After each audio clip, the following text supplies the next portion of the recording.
यह एक राज की बात है और अभी तक हमने इसे पारुल से छुपा कर रखा है, लेकिन कभी कभी डर लगता है कि उसे कहीं से पता चल गया तो क्या वो मुझे और आपको समझेगी कि हमने जो किया उसमें उसी की भलाई थी।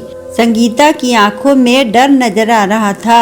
तुम हर वक्त जो यह डर अपनी आंखों में लिए घूमती हो, वो वक्त से पहले ही सब राज खोल देगा।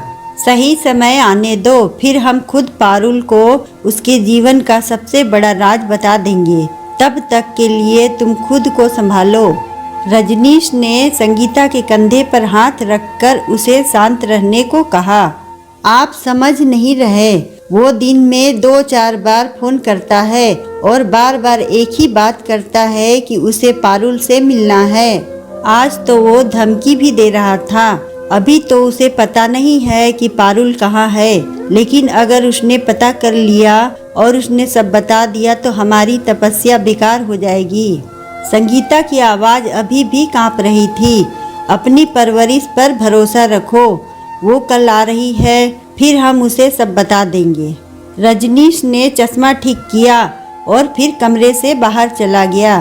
संगीता बेड के साइड टेबल पर पड़ी एक फोटो फ्रेम उठाती है। उसमें वो रजनीश और 2 बच्चे, एक लड़का और एक लड़की भी गले लगकर खड़े थे।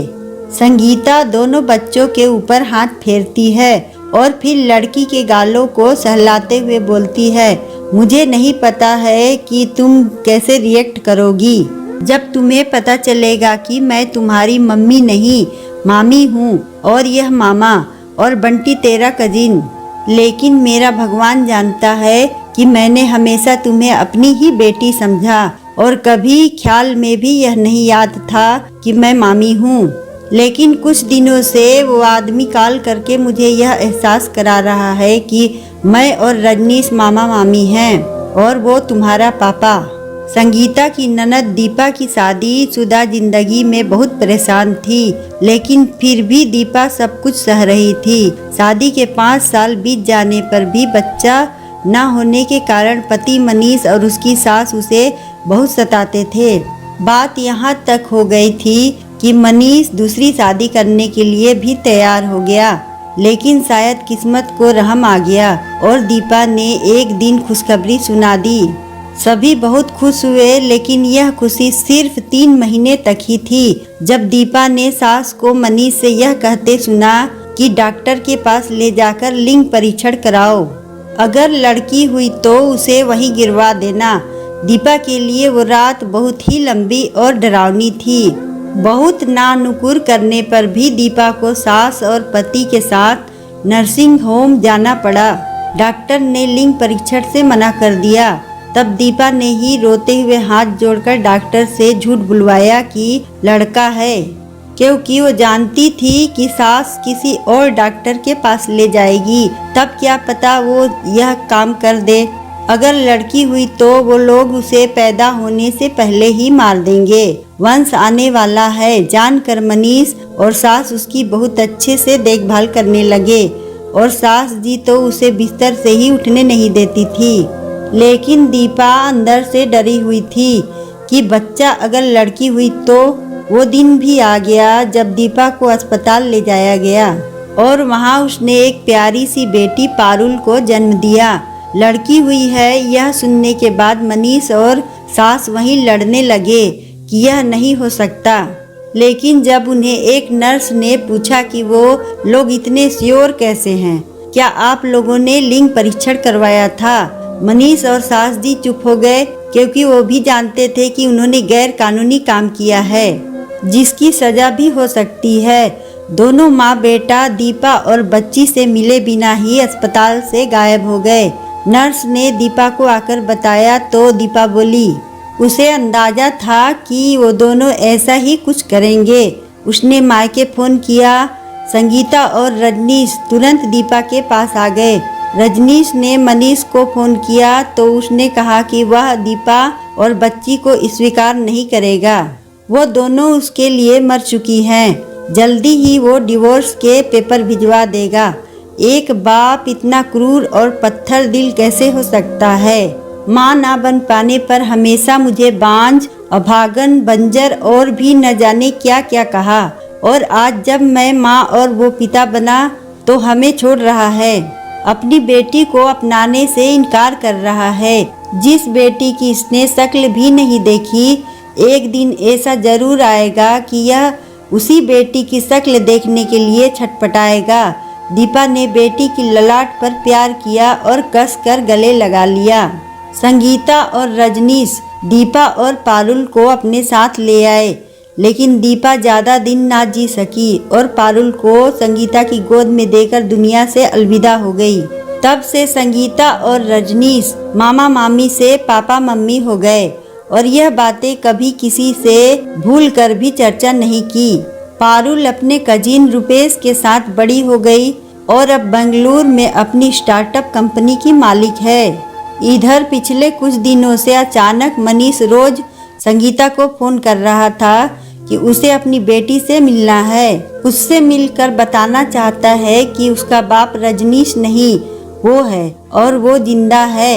इसलिए संगीता डरी हुई है, लेकिन रजनीश ने उसे आश्वस्त किया कि सब ठीक हो जाएगा। पारुल के घर आने पर संगीता और रजनीश उसे सब सच बता देते हैं और उसके ऊपर यह फैसला छोड़ देते हैं कि वो अपने पापा से मिलना चाहती है या नहीं। मनीष का एक बार फिर संगीता को फोन आता है। मैं जानता हूँ कि मेरी बेटी आ गई है, अब मैं उससे मिलकर रहूँगा। पारुल संगीता से कहती है कि बोल दीजिए कि मैं मिलने को तैयार हूँ, कहाँ मिलना है। मनीष के बताए पते पर जब वो लोग पहुँचते हैं तो देखकर आश्चर्यचकित रह जाते हैं। मनीष बेड पर लेटा हुआ है और पास ही दवाइयों का भंडार लगा हुआ है। पारुल को देखते ही मनीष उसे गले लगाने के लिए आगे बढ़ता है तो पारुल उसे हाथ के इशारे से वहीं रुकने को बोलती है और पूछती है, इतने सालों बाद अचानक आपको मेरी याद क्यों आई? बेटा, मैं बहुत अकेला हो गया हूँ, बहुत बीमार हूँ। तुम्हारे भाई मुझे यहाँ अकेला छोड़कर अपने परिवार के साथ विदेश में बस गए हैं। किसी ने कहा कि अगर मेरी बेटी होती तो वो मेरी देखभाल जरूर करती।